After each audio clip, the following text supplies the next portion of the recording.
Welcome to Channel 24. Stanislav Belkovsky, political analyst and publicist, and joining me now. Stanislav, welcome.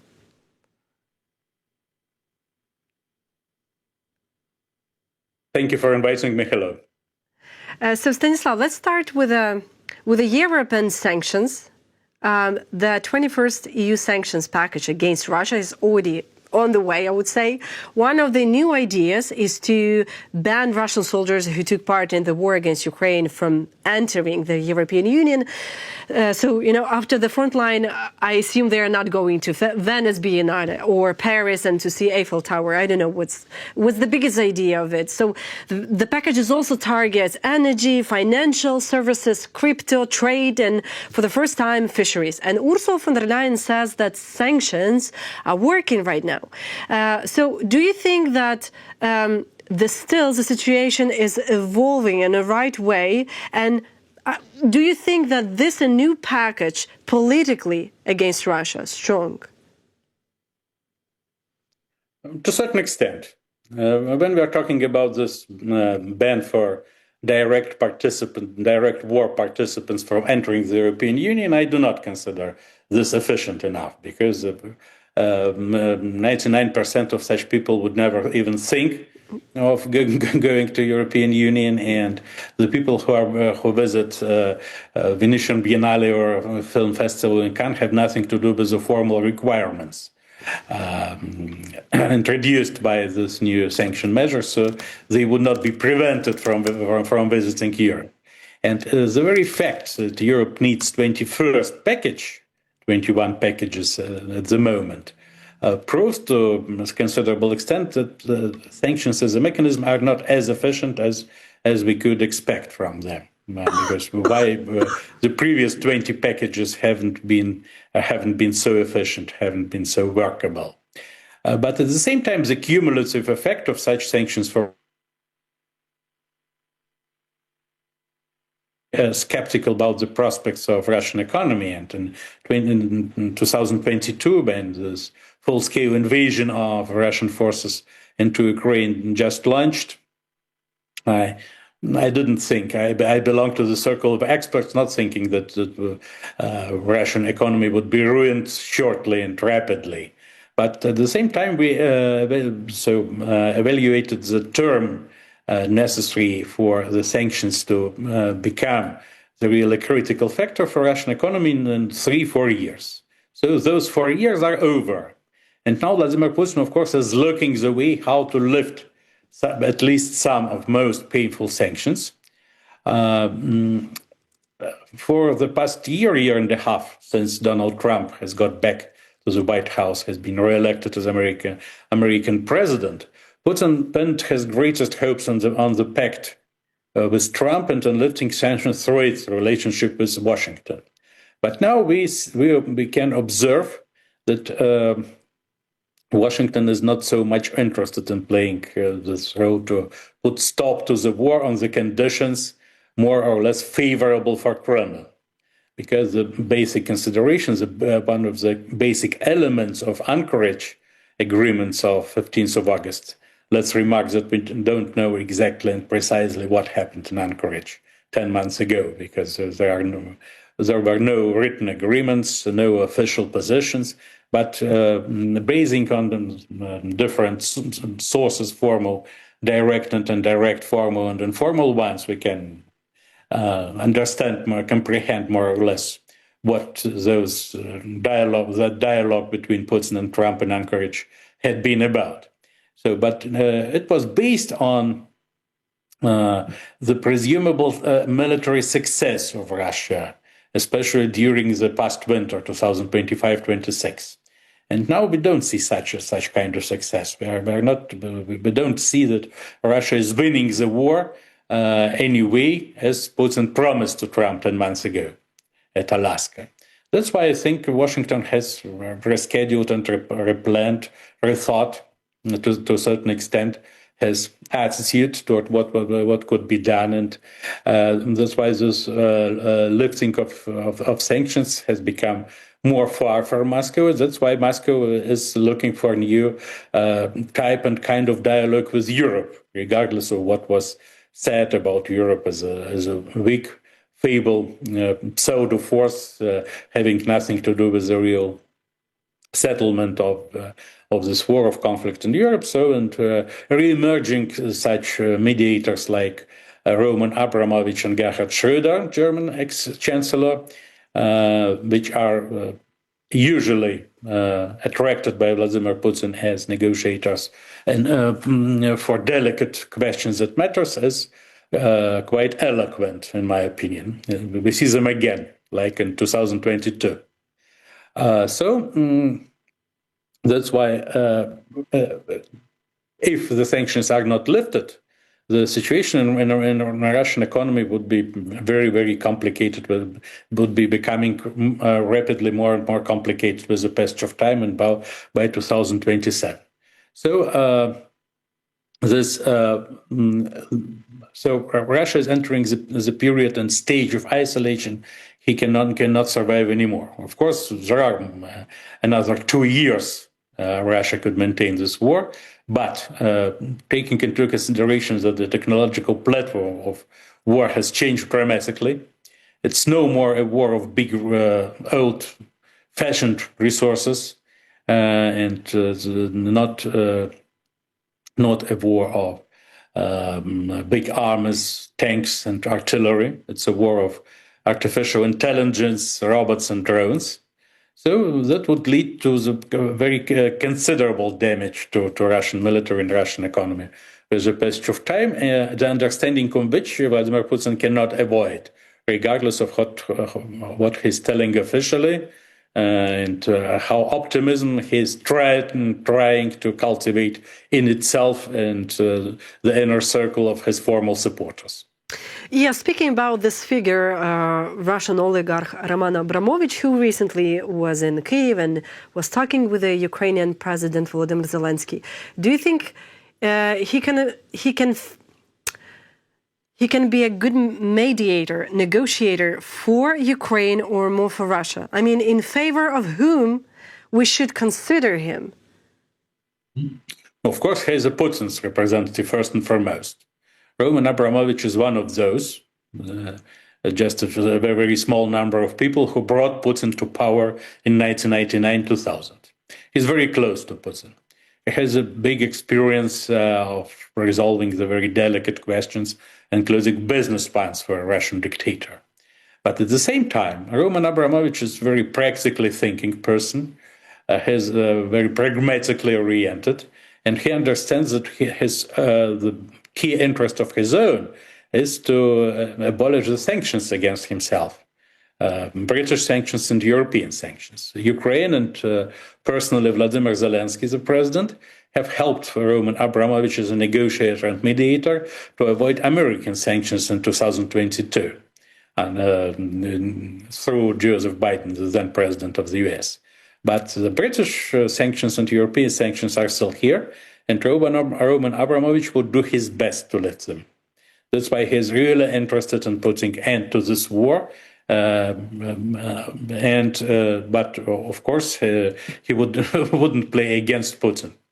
As far as Gerhard Schröder, of course, has no such large-scale business interests and assets blocked by sanctions as Roman Abramovich, but at the same time, as a Putin's negotiator, he should be considered, of course, a person 100% loyal to Putin, but a very close communicator with Russian tyrant, through whom the real messages could be delivered without any alterations and mistakes. But of course, the European Union, which is getting back to negotiations table, mainly because the US is a little bit withdrawing from it and is no more, as far as we see now, is no more considering itself as a unique moderator and mediator, which can do directly with Russia beyond and behind the European Union. If your European Union needs a negotiator of its own, taking into consideration that they are the distinct technologies of how to affect Vladimir Putin, how to deal with him, to make him recognize the necessity of important successions. In my opinion, I think we discussed it with you a couple of weeks ago. Alexander Stubb, from President of Finland, could be an optimum person because he's basing not just of sober understanding what's going on and how Vladimir Putin should be dealt with, but also on very profound historical experience of his own country, and the experience of the war between Finland and the Soviet Union, which, despite Finland has lost 10% of its territory, proved that Finnish historical success of becoming the free nation in the free world, regardless of having such a dangerous totalitarian neighbor right behind the fence. Yes, but Roman Abramovich, as I was reading, Zelensky said to him that the main condition, no one is giving the territories to Russia. So basically, this scenario is not fitting for us. It would depend on how Vladimir Putin evaluates his ability to go on with the war, how far he feels himself to the victory. In Anchorage last August, he was very profound, very deep in this understanding of forthcoming victory. Now it seems very doubtful. Roman Abramovich, of course, might see the situation much more realistic than his senior partner in Kremlin. But at the same time, the persons of negotiators are, of course, of paramount importance, but at the same time secondary in importance to the agenda of it, to the potential content. Now we don't see any compromise content between Ukraine and Russia, between Europe and Russia, and that's why we should be prepared for a war at least during this year. Yes, Stanislav, speaking about the personalities, suddenly American presidents suggest Patriarch Theophilus III of Jerusalem as a possible figure for talks. And for me, that was kind of impressive and unexpected. How do you see this? Can this person potentially be neutral and save the situation, or just back the process to the track? Mm-hmm. Theophilus III, the Jerusalem Patriarch, has his close, delicate ties with Donald Trump and some part of Trump's inner circle, first and foremost, the well-known now Stephen Witkoff, because Theophil, being not a patriarch, but an exarch of Jerusalem Patriarchate, served in Qatar in 1990s. And has become an influential person in Qatar and has established profound communications with Qatar's ruling dynasty, Al Thani. That brought him to contacts with Stephen Witkoff and furthermore with Donald Trump. And he had been together with Donald Trump in the Holy Sepulchre in the Jerusalem in 2017 when the American president at his first term has undertaken this official visit to Israel. Since then, they are relatively close to each other. But at the same time, of course, Theophilus III should be considered as an agent of Kremlin influence. He served in Moscow in early 2000s and since then is closely connected to Vladimir Putin and the hierarchy of Moscow Patriarchate.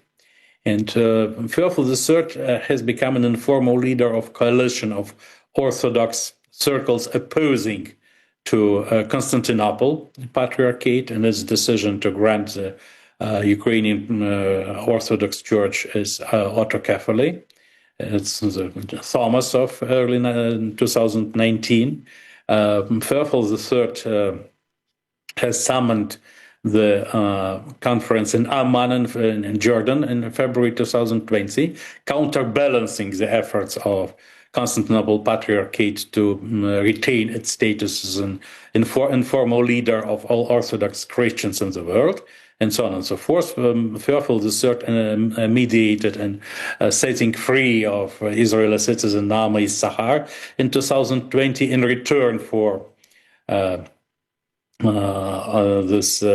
Alexander compound in Jerusalem, an old city of Jerusalem, which the Kremlin is trying to get from the Russian independent Palestinian society and so on. So this deal is not accomplished yet, but Theophilus III is still lobbying the Kremlin interests. So like Abramovich and Schröder, he's mainly Putin's representative, but having some delicate connections to Trump's camp as well.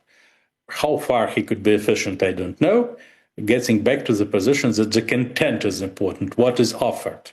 Through whom it's delivered, it's important, but number two.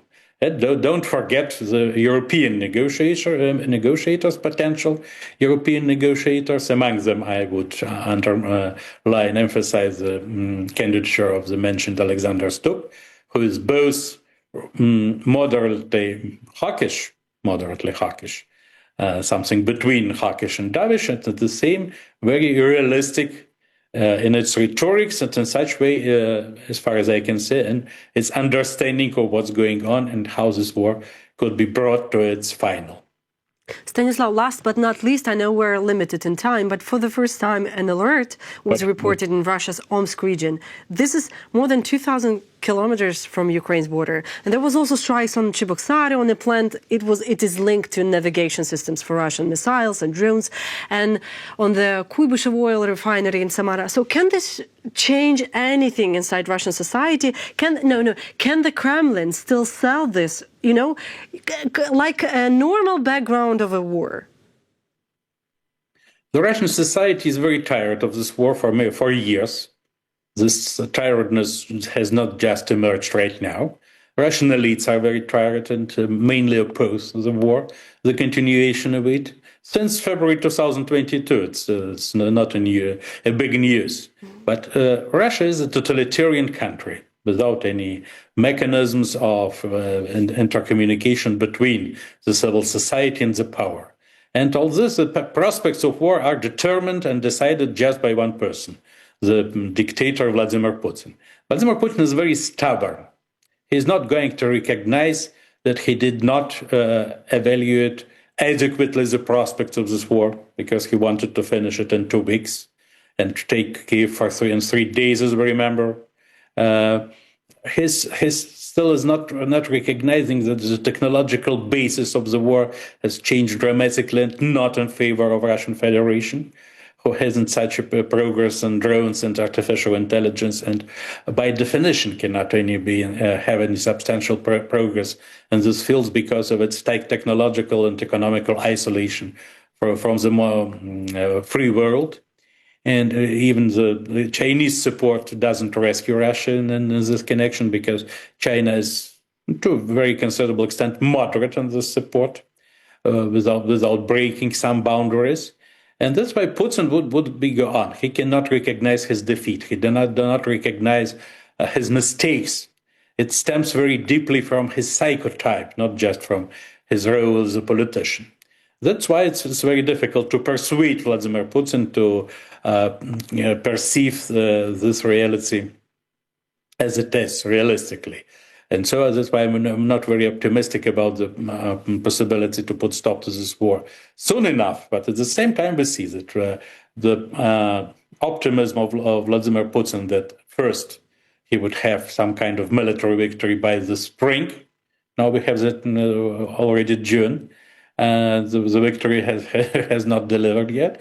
And secondly, and mainly, that the main thing that Donald Trump would end up this war for him on the conditions favorable for Kremlin. That's all those both sources of optimism do not exist anymore, regardless of how deeply Vladimir Putin is inside his echo camera. So let's see. And Europe is getting back to the negotiations table, which sounds optimistically as well. So every 2 weeks, we can re-estimate what's going on to analyze the rapidly changing situation in Europe.